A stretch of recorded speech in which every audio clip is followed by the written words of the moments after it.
All right, so this is Whiskey with the Scotchy Bourbon Boys, headed west of the Mississippi to the great state of Colorado. I'm here with Justin, who's the master distiller at Molly Brown Distilling in Denver. We're here at the distillery itself, and it's pretty cool. You can tell somebody's got some funky taste, trying to bring back that Molly Brown era. So with that, we met at the Bourbon and Bacon Festival last year. And we did one of these remote meetings through Zoom, which was a lot of fun. Yeah, I enjoyed that. And it's usually better when I'm not in the room. And then so we decided to make another trip out, and we had to stop and see our friends at Molly Brown. So I think Justin's going to share a little bit with us today. We'll talk a little bit, and we'll just kind of chit chat as we go. But what do you think we're going to start off with, Justin? Well, so when we did the Zoom thing, I think you had our straight bourbon, our high rye, and our spice bourbon. Yep. So since then, we have a couple new releases. We have two of our single barrel select releases. Nice. So I think that'd be good to start with. I'm in. Sound good to you? Absolutely. All right. This is Alan Bishop, head alchemist at Spirits of French Lick. Be on the lookout for our brand new bottled and bond Solomon Scott rye whiskey. Made from a mash composed of 65% rye, 35% corn, and 5% victory malt. This 5-year-old 100 proof rye whiskey is a throwback to early 1800s style rye whiskeys of the Ohio Valley. Named after the legendary Daisy Spring Mill distillery owner turned moonshiner Solomon Scott of Paoli, Indiana. Remember, drink responsibly and never drink and drive.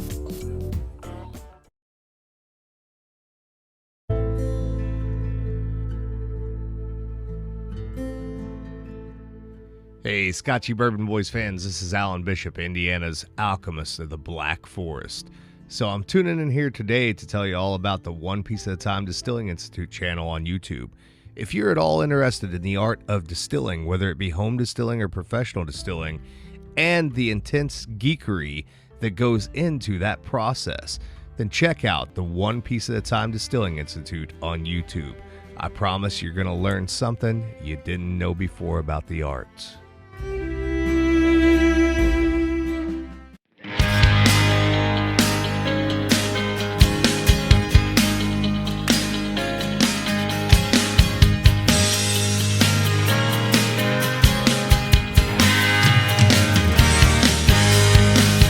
Drinking bourbon, sipping on some scotch. We get a little wild, but it's sure fun to watch. We love what we do, we're drinking every brew. Man, we talk some shit, but we're telling the truth. Yeah, we're the Scotchy Bourbon Boys, raising some hell and making some noise. Yeah, we're the Scotchy Bourbon Boys. We're here to have fun and we hope you enjoy. We're here to have fun.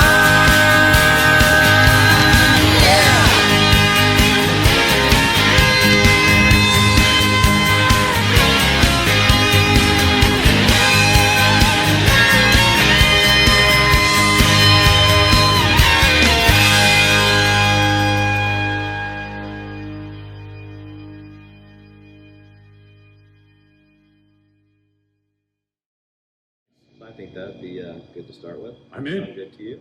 Absolutely. All right. Let's see. We'll start with our batch number 4. Ooh, batch number 4. So we only do the single barrel select, 2 to 4 times a year. Okay.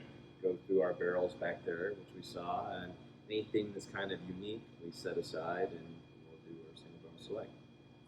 So batch number 4, this is our straight bourbon, 4 years old. It's 125 proof. 125. So enough to let you know it's there. Yeah, it's it's just a little bit. Excellent.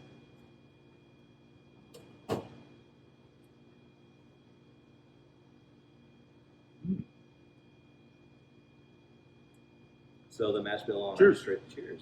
Mash bill on our straight bourbon is 75 corn, 17 rye, and the remainder is malted barley. Got a little heat. Yeah, it's 125 proof. Yep. So, In Kentucky, they call it that Kentucky hug. Right. The burn you have. What do you call it in Colorado? Hey, same thing, right? Still a Kentucky hug? You got it. I didn't know if you guys, I don't know, had changed it to something else. No, no. Wow, that's got great flavor. So when you you kind of go in and you're tasting, and so when you're making your straight bourbon product, that's usually a small batch blend, right? Correct. So it's usually 3 to 5 barrels. But then single barrel select, Just one barrel. So when you run across one, you go, Yeah, every barrel is a little something different about it, and sometimes some really stand out. Usually in a good way. yeah, this is really good. Thank you. I appreciate that. Somebody's got a palate around here. Oh, that'd be you. Wow. Yeah, that's got a great mouthfeel.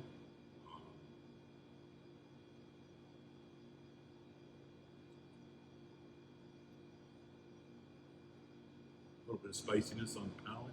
Yeah, a little bit of rye in there. Yep, but there's still that underlying sweetness from the corn. Yep. Getting the caramels. That's awesome. And you do get just a little Kentucky hug. Not the kind that's going to make you turn red and start coughing, No. but the kind that lets you know that you just had something that you should have enjoyed. You gotta feel like you're getting a little bit of that barrel proof. Yeah. Yeah, Tiny, you're missing this because you would love this. Just so you know that. I wish you were here, brother, but not really. It's good. Yeah, this is from one of the first batches we ever laid down. We put our first bourbon in barrels April of 19. So 4 years? Yeah. So are you going to like stick a couple in the back corner and forget you have them? And come out with like an 8-year, we're 12-year? doing our best to hold on to them as long as we can. I don't know if we'll do a 12-year, but maybe a 7-year might squeak out of there. We've got a few barrels of 100% corn bourbon that we did when we were first running the system, because it's a lot more affordable to test the system out on corn. Once you start adding the rye and barley in there, prices go up a little bit. So I think we might see a 6 or 7 year corn bourbon coming out. That'd be interesting. Yeah, Now the nose is really starting to really open up. Obviously, in a bigger glass, it takes a minute. exactly. But lots of vanilla. Lots of vanilla. Ooh, that's nice. I like it. You like it. Good stuff. Thank you. This is a good barrel. Cheers to that. Absolutely. This is tremendous. So what got you into, did you roll out at like the age 12 and you were delivering papers one day and say, God, I wish I was a master distiller? How does that even happen? Sort of close to that, it wasn't 12. It was, in my early 20s when I was an undergrad at Mississippi State University, I started drinking bourbon, and I've always been a do-it-yourself kind of person. So I thought that I should do that myself. I built my first still when I was in my dorm room, and things just kind of progressed from there. Came out to Colorado to go to grad school. Did you say you built a still in your dorm room? I 100% did, yeah. So you were a budding entrepreneur? It was just for pleasure. Oh, of course it was. Did you hear that, federal officials? That was just for pleasure. I'm actually a chemical engineer, so we'll say it was homework. There you go. Hey, yeah, independent study. There you go. It was independent study. Did you apply for credit for that? It was just extra credit. Heck yeah. Right. So, 100% Colorado, 100% grain to glass. We start with whole grain. We get that from our farming partners in Loveland. That's Root Shoot Malting and Olander Farms. They produce our corn, our rye, and our malted barley. Get in 2,000-pound super sacks. Take the super sacks, dump it into this hopper right here. Grain rides up an auger with our hammer mill. That's a 15 horsepower hammer mill. We turn our whole grain into flour.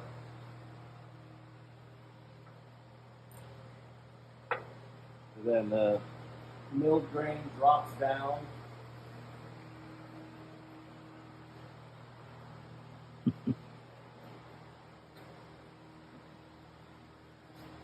So the milled grain drops down this chute right here. It connects to one of our 2 mash tanks. So these are 1,000 gallon steam jacketed tanks. This whole system is actually enclosed from the time it hits the grain mill. When it goes into the tank, there are actually seals on the tanks that are airtight. So the grain comes down, and we have this gigantic dust collector that we hook up to the other side of the tank. So everything that goes on while it's milling is entirely enclosed. No dust escapes at all. So we cook 1,000 gallon batches. We got 2 cookers.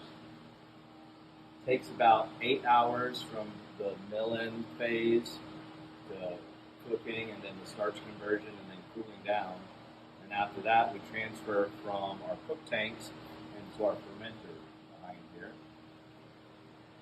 Actually walk around. I think I would have applied for credit. Couple of bottles to the professor. I bet you could have gotten a really good grade. Well, actually, probably not bottles back then, jars. Whatever vessel you could put in. That's right. Wow, that is amazing. This is super good. Thank you. I really appreciate that. And you know, it doesn't drink like a 4-year product. It definitely feels like it's got a little more age to it than that. I appreciate that. You know, with our bourbon, we make a lot more stringent cuts on between the heads, the hearts, and the tails than are typical in the industry. So our spirit's really smooth when it goes into the barrel, so it doesn't need a lot of barrel time to smooth out. You know, obviously, you're going to get more of those barrel flavors the longer it stays into the barrel. Yeah, you can't. I mean, I know a lot of people have tried, but you can't. There is no substitute for time. Can't fake the funk, you know. And the process of, you know, going in and out of the wood. I mean, yes, you can force that, but the process of it just being in the barrel, and you just can't force that on anything. Oh, there's no substitute for the real thing. No, there's a few whiskey companies out there that, you know, put it under pressure. Some of them obviously swish them around, but certainly, I mean, distributes the bourbon to more parts of the barrel. But yeah, time is time. And the aging process is extraordinarily complex. You have the extraction component, which you can hurry along by, you know, getting smaller barrels and having higher surface area, or throwing more oak in there, or, you know, doing pressure cycles. But you also have the chemical reaction component, where you have your oxidative reactions, which go along to forming all those great flavors that we have. And you know, if you follow the rules of making bourbon, which it just goes into that barrel and that's it, then it's really hard to usher those chemical reactions along. So here's the rick house on the side of the warehouse, which is kind of interesting. It smells good. Yeah. And you said you're old, so you started distilling 4 years ago? Yeah, we laid our first product down April of 20. So I'm sorry, April of 19. Oh, just in time for COVID. Yes, that was beautiful. Great timing. April of 20 was when we actually intended to start selling product. So we wanted our bourbon to be a year old. So we picked the month of ground zero of COVID to start on. It's awesome. We know 3 years prior that was what was going to happen. So you age here, and then obviously goes to a bottling line? Yeah, bottling actually upstairs. The bottling's upstairs. Indeed. So to give you some idea, this is the overall space. That would be upstairs. Oh, and you can see the cases up there. So there's a whole lot going on in a very compact space. Hey, look at that. We got a pedestrian. Excellent. Well, you understand the chemistry behind it. You can certainly make more favorable conditions, but that usually happens outside of a barrel, like in a pack bed reactor or a batch reactor. And you can't call that product bourbon. And at the end of the day, there's nothing, you know, more economical than just making a bunch of barrels and sticking them in a warehouse and letting them sit. Well, it might be the most economical way, but it's the hardest on the cash flow too. 100%. So That's why it's. I don't know. There is one thing for sure. If you have the passion to open a distillery, and you're going to make bourbon, you are going to get rich slow. That's, This is literally the worst get rich quick scheme ever. That's 100% certain. I hope to make a paycheck one day. Man, that is good. Thank you. Man, that is really good. I wish this was everywhere because you guys would really enjoy this. Fantastic. So what's next on the? Well, I think we'll go to batch 5, which is our high rye bourbon, also 4 years old, but then finished in a Madeira cask. Oh, Madeira. Got it. So you guys, are you doing some experimental finishing like that, or? Yeah, definitely. We like Madeira. We think it really plays well with the flavors in our bourbon. Our bourbon has more of a like a chocolatey flavor to it because of The cuts you make. well, also because we do the pot distillation on the grain, and it stays on the grain for so long, you get those Maillard reactions going on with the grain, and it just. So are those small ducks? Oh, those are mallards. Mallards. I'm sorry. That's okay. Maillard reaction is the process that makes caramel happen. It's caramelization. Well, we like that process. 100%. So similar nose, Yeah. a little more caramel maybe.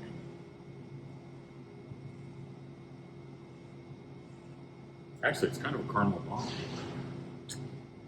So this is 51% corn, bare minimum, make bourbon, 35 rye, the remainder is malted barley, 4 years old, and then finished in that Madeira cask. Well, cheers this one. Cheers. What the hell? This is There's also a lot of cheer going on. Yeah. This is also cask strength, but it's a little bit lower. It's at 121 because you throw it in that Madeira cask, it drops the proof a little bit. Interesting. This is our fermenter. It's a 6,000 gallon fermenter.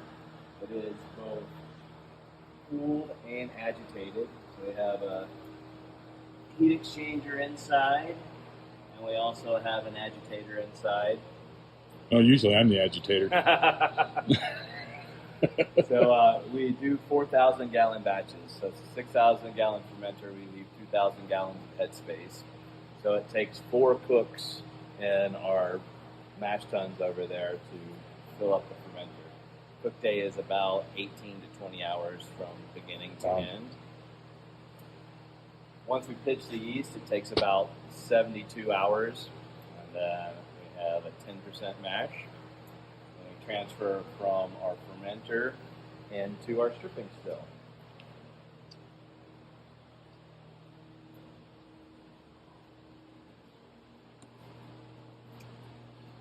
This is our stripping still. It looks a whole lot like our fermenter because all 3 of these tanks started life as the same thing. These are ex-dairy tanks out of Wisconsin, built sometime in the late 40s, early 50s. So we saved these from a scrapyard and repurposed them into our fermentation vessel and our stripping still. They're stainless on the inside, carbon steel on the outside. They're actually insulated in between.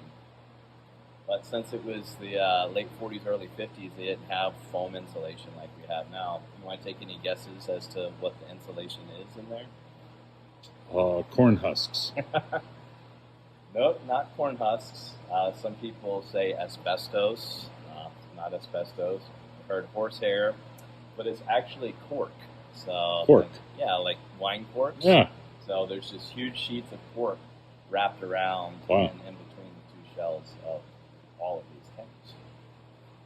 So we took this tank and we added heat exchangers inside. So this is fired by steam heat exchangers, and it's also agitated. So we add the agitator, we added the heat exchangers, and then we have a 10-foot packed column on top of our stripping still. So at 6,000 gallons, this is the largest stripping still in the largest pot still in the United States that we're aware of. Wow.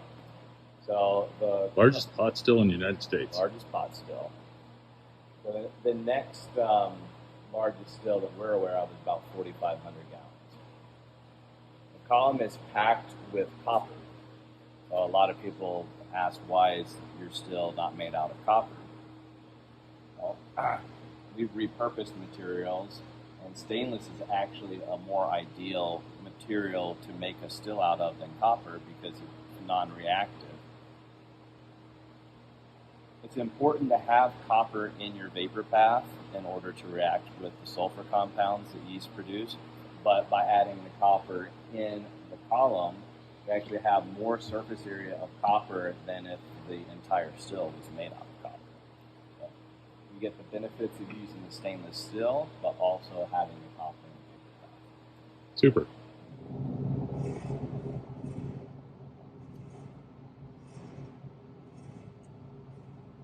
Yeah, it is not 121 on the palate.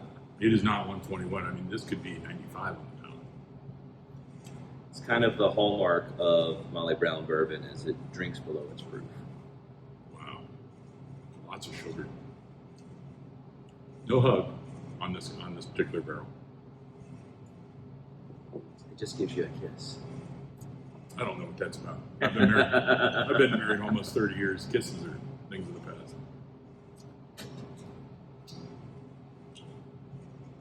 Wow.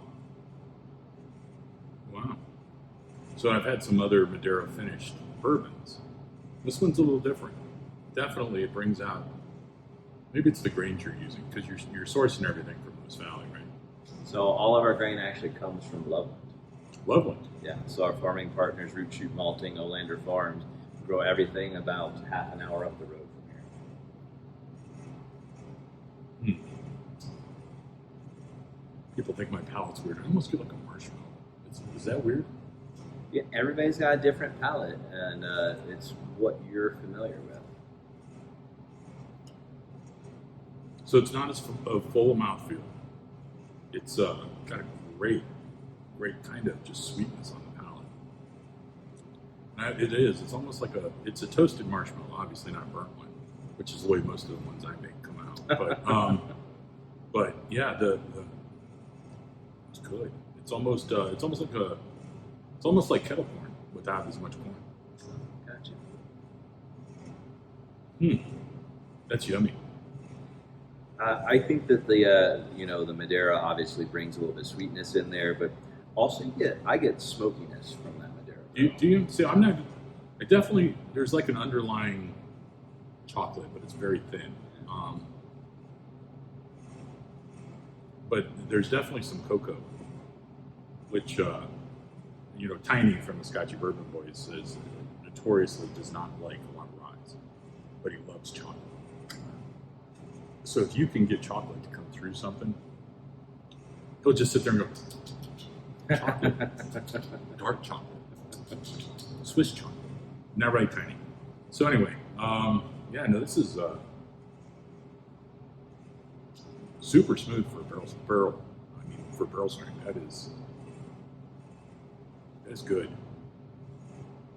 I think I like batch 4 a little better, but that's just me. I'm more of a purist, and I like that. Batch 4 is also my preference, which is a little strange because the high rye is generally what I prefer. But there's just something special about that batch 4. Yeah, I think so. Really good. I would agree. Yeah. We actually have a limited amount of batch 4 for sale through our online sales channel. Well, that's right. You guys have a whole merch store online, and you actually do ship to most of the states that allow shipping. Yeah, I think 42 states. The other 8 are dead to us. Dead. So Mississippi, my home state, won't allow shipping there. So yeah, I think Ohio's got a lot of really weird rules too. So they don't usually, unless the state can get their whack at the tax, they don't really like that. yeah. So, but we love Ohio. OH. Ohio. There it is. Absolutely. So, what's next for Molly Brown? What do you have coming up that's going to be new and exciting? Wow, we have a lot of fun projects in the works.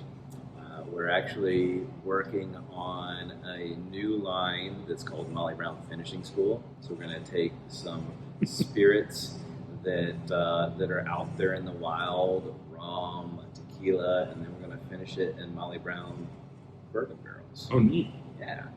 And then we've got a few collaborations. Can't let you know who they are with right now, but we're doing some good work with the other Colorado distilleries, because there's some fantastic distilleries here in Colorado. There's a lot of them. We love to partner up with our friends. There you go. I don't have any friends, so I don't really know what that's about. So Bourbon is your friend. bourbon is my friend. There we are. I You just always line the bottles up around me and we have conversations. you always have a friend in Molly Brown. Well, I feel like you guys were really nice to open your doors and take us on a tour and obviously share some spirits with us. So Yeah. that's pretty fantastic, to be honest with you. Still, I love the spiced bourbon. That's one of my favorite products that I've had coming out of Colorado. That's and look at him; he's ready to pour. I'm not going to say no. There you are. As products go, I mean, again, flavored bourbons, you know, the apples, the strawberries. That's not really what we at the Scotchy Bourbon Boys do or believe in. But this spiced bourbon is very unique. Thank you. And trust me when I say it, I mean, Ohio's, I think we've crept up to either the second or third largest bourbon market in the country now. So we're like 3 or 4 states ahead of Kentucky. And so we see our fair share of everything. And there's nothing quite like this product that hits our shelves. I really appreciate that. We wanted to make something totally unique, and it does. It's spiced. It does have flavor to it, but we want to let the bourbon still shine through. So is this like the Colonel's secret recipe of spices? I mean, there's some I'll tell you and some I won't. But we start with our straight bourbon. It's 90 proof, cinnamon, vanilla, and cloves. And, you wrap those up in like an old sweaty tube sock and drop that in the batch, or yeah, I actually we put it in a goat stomach, and we actually use whole spices. Grind them up, no extracts, no artificial flavors. And do you add them to the batch as you're bottling, or do you stick it in the barrel for a period of time? So we harvest the bourbon from the barrels, and then we take the spices and we macerate them into the bourbon, and it takes about 10 days. All right. So we use our pot still to strip product. So we ferment on the grain and we also distill on the grain. One of the advantages of fermenting and distilling on the grain is, one, you have a much more efficient process. You utilize 99% of the sugar that's available in the grain. 2, by using the pot still to strip on the grain, that's about a 36-hour process. So the grain is being cooked that whole time during the stripping, and you're developing a lot more complex flavors, some chocolatey and some caramel flavors straight off of the still. But after we get our stripping done, we want to be very efficient in our separation of the heads, the hearts, and the tails. So we actually switch over to column stills. So we have 2 25-foot continuous packed column stills. So unlike a lot of the stills that you're used to seeing with the windows and you see the trays, these columns are actually packed with these guys. These are called hull rings. And their job is to have a lot of surface area, so you get a lot of interaction between the liquid and the vapor. And so every 6 inches of these hull rings stacked inside this column is equivalent to 1 tray or 1 distillation.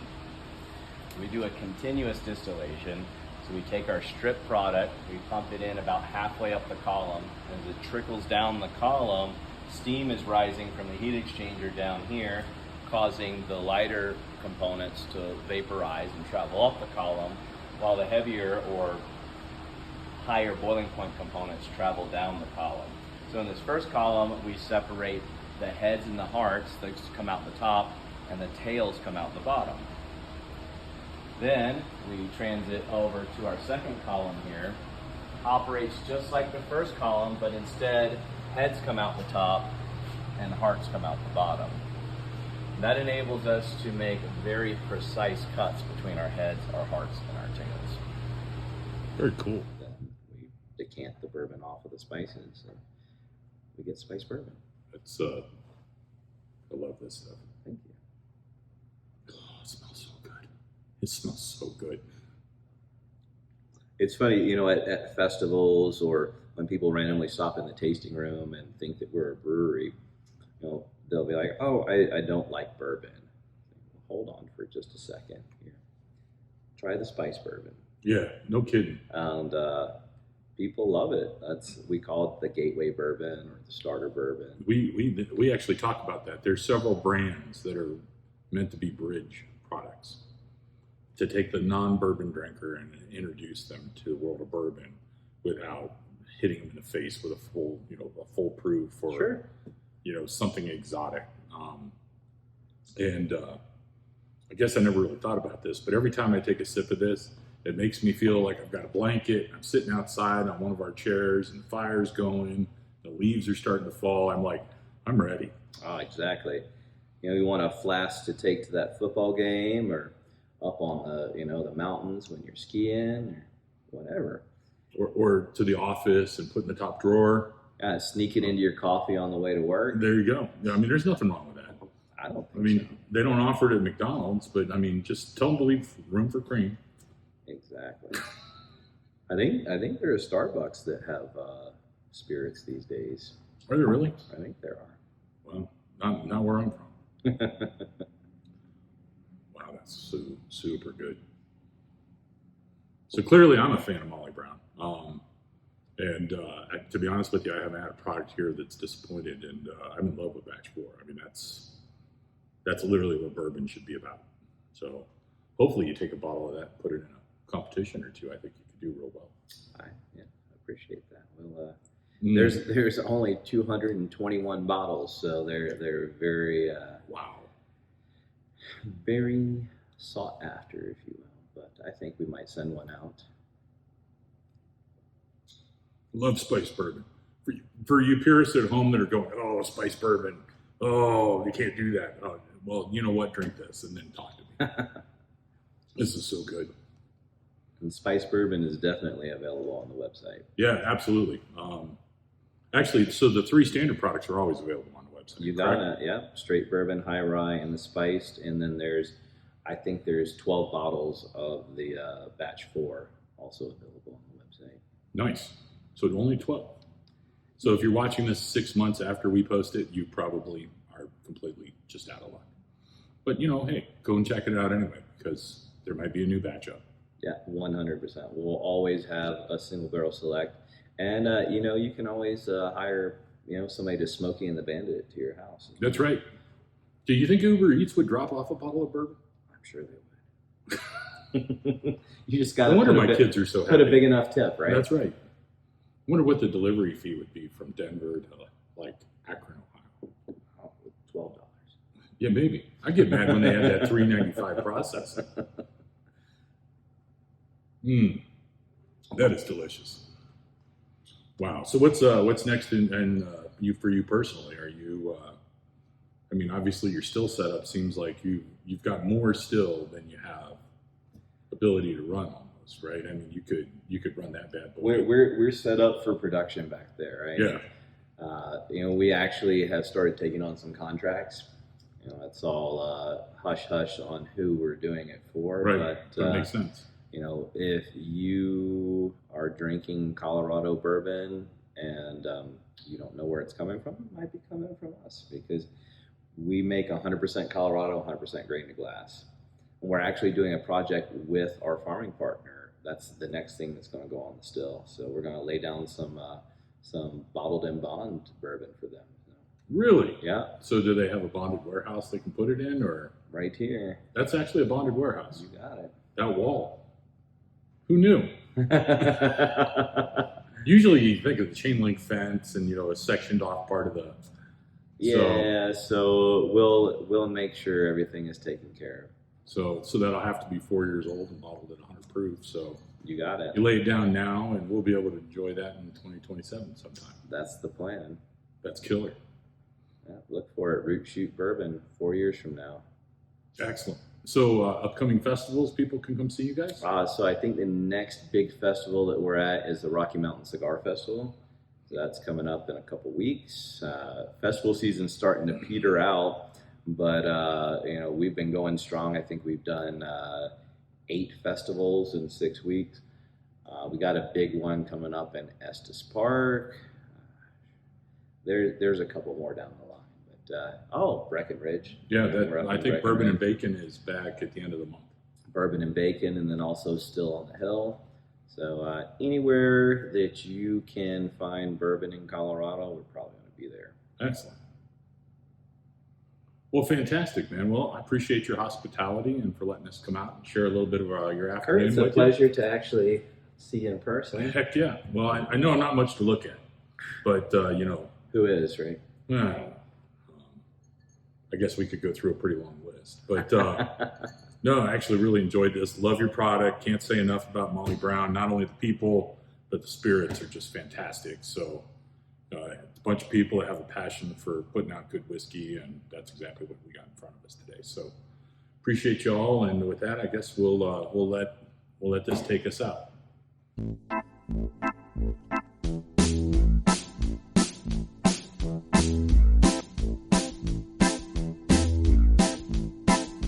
Oh, show me the way to the next whiskey bar. Oh, don't ask why. Oh, don't ask why. Show me the way to the next whiskey bar. Oh, don't ask why. Oh, don't ask why. For if we don't find the next whiskey bar, I tell you we must die. I tell you we must die. I tell you we must die.